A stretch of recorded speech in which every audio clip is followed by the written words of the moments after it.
Here's some business advice that's blindingly obvious once you know it. Most lead magnets are terrible. You know this. You've seen lots of lead magnets on the interwebs that are terrible. You've created some lead magnets of your own that are terrible. However, the best businesses have them. And that is because if you don't have a mechanism to collect a lead and give your future customers and clients a way to voluntarily enter your world and give you permission to follow up, you're going to spend the rest of your life chasing, hustling at networking events, sliding into people's DMs, pestering them on LinkedIn, doing all this push marketing stuff where you push yourself on people and you say, I'm the best and you need me and let's catch up and explore ways that I can take your money.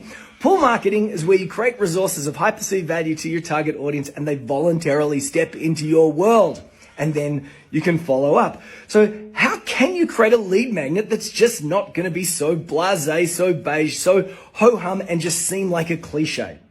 Well, the first thing to do is understand this. Sorry, the ducks went really loud there. Here is what you need to do. Here is what you need. You will need a framework. Are you ready? One person, one problem, one product. Let me say that again. One person, one problem, one product. If you can name your target audience in a way that they will self-identify with, they will stand up. So if you're walking through a busy shopping mall and you say, hey, you, no one turns around. If you say, hey, Barbara, someone turns around. So if you're producing something like, 7 tax return boosters, make it 7 tax return boosters for nurses, 7 tax return boosters for plumbers, 7 tax return boosters for freelancers. When you name the target audience, one person, one problem, one product, the person goes, oh, it's for me, and you have their attention. One person, one problem, one person, one problem. Once you understand your target audience, you can understand their problems. Think about the headache that they have before they know they need you. If you think about the headaches that they have while they need you, you end up creating something that sounds like a brochure. It's like 7 things you need to know before you hire a web developer, which sounds like 7 reasons why you need to hire me. They sound lame. Think about the headache that they have before they know they need you. One person, one problem, one product. If it's a product, give it a name where it sounds like something cool. Call it a framework, call it a roadmap, call it a cheat sheet, call it a playbook.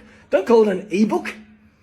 Don't call it a white paper. Those things sound boring. One person, one problem, one product. So for example, if you click the link in my bio, you will see something for B2B business owners. Are you a B2B business owner? Do you sell knowledge and expertise?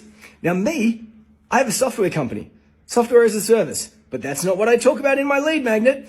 Are you a B2B business owner? Do you sell knowledge and expertise? Would you like to get 100 leads in 10 days? If you would like 100 leads in 10 days, get the roadmap. That is the offer that I make in my bio, and that is an example of a kick-ass lead magnet. One person, one problem, one product.